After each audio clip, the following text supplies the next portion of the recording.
जहां भारत अपने पहले मानव मिशन गगनयान की जोर जोर से तैयारी कर रहा है, वही चीन भी साल 2024 में 100 सैटेलाइट को लॉन्च करने का प्लान बना रहा है। वही जापान भी इस मामले में पीछा नहीं है। उसने भी इस साल कई नए अंतरिक्ष मिशन को प्लान किया हुआ है। नमस्ते, मैं हूं सुजीत। देखिए, भारत और चीन के बीच कंपटीशन अब जमीन से उठकर अंतरिक्ष तक पहुंच गई है। दुनिया के इन दो सबसे बड़ी आबादी वाली देश अब अंतरिक्ष में कंपटीशन करने के लिए कमर कस रहे हैं। भारत ने अपने पहले मानव युग मतलब के अंतरिक्ष यात्री मिशन के लिए नामित 4 अंतरिक्ष यात्रियों की पहचान का खुलासा कर दिया गया है। वह चीन 100 सैटेलाइट को लॉन्च करने की प्लानिंग के अलावा 2 मानव युक्त अंतरिक्ष उड़ान मिशन शुरू करने जा रहा है। इसी हफ्ते भारत ने अपने विकास की गति देते हुए अपने अंतरिक्ष क्षेत्र 100% विदेशी निवेश की घोषणा की है। यहाँ जानते हैं ग्लोबल स्पेस इकोनॉमी में भारत की कितनी हिस्सेदारी है। वर्तमान में ग्लोबल स्पेस इकोनॉमी में 2% हिस्सेदारी के साथ भारतीय स्पेस इकोनॉमी का मूल्य लगभग 8.4 बिलियन अमेरिकी डॉलर है। लगभग 8% ग्लोबल हिस्सेदारी के साथ 2033 तक इसके 44 बिलियन अमेरिकी डॉलर तक पहुंचने का अनुमान लगाया गया है। वही 2040 तक इसके 1 ट्रिलियन डॉलर का उद्योग होंगे। जब से भारत सरकार ने इस क्षेत्रों को निजी खिलाड़ियों के लिए खेला है, तब से करीब 100 बड़े स्टार्टअप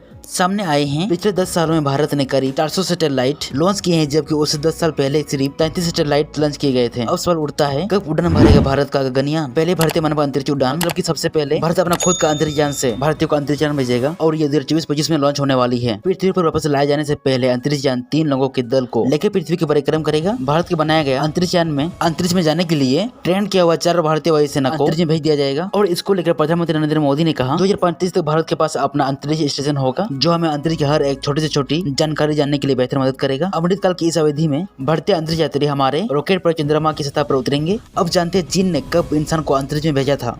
चीन ने दोस्तों 2003 में अंतरिक्ष में भेजा और ये तारीख था 15 अक्टूबर 2003 को अपना पहला मानव युक्त मिशन यानी कि इंसान को भेजकर अंतरिक्ष इन्वेंशन में एक महत्वपूर्ण मील का एक पत्थर हासिल किया। इस ऐतिहासिक घटना के दौरान लॉन्ग मार्च 2F रॉकेट द्वारा लॉन्च किया गया। शियानजी स्पेस यान ने यांग लिवेई नामक एक अंतरिक्ष यात्री को कक्षा में पहुंचाया। इससे अमेरिकी और रूस के बाद चीन अंतरिक्ष में मानव को भेजने वाला तीसरा देश बन गया। तब से चीन ने तियांगोंग एक अंतरिक्ष स्टेशन मॉडल के साथ सफल मिशन और डॉकिंग मिशनों के साथ अपने मानव अंतरिक्ष कार्यक्रम में बड़ी प्रगति की है। अगर हम भारत की तुलना में चीन का अंतरिक्ष स्टेशन को सामान्य संचालन चरण में प्रवेश कर रहा है और 2024 के बेहतर 2 कार्गो अंतरिक्ष यान मिशन है, मानव युक्त अंतरिक्ष उड़ान मिशन और 2 वापसी मिशन होंगे। चीन मानव युक्त अंतरिक्ष एजेंसी CMSA ने हाल ही में भविष्य के मानव युक्त चंद्र इन्वेंशन मिशनों के लिए नए वाहनों का नाम का खुलासा किया।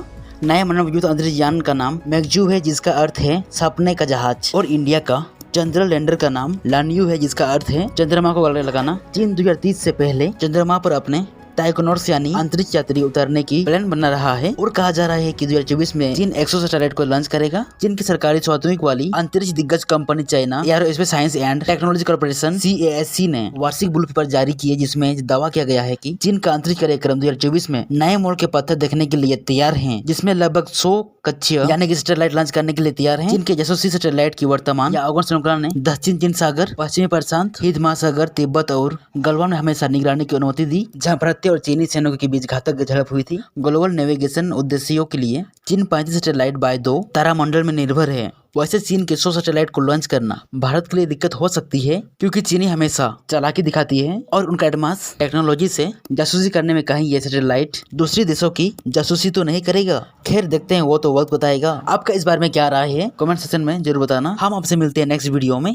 बहुत बहुत धन्यवाद।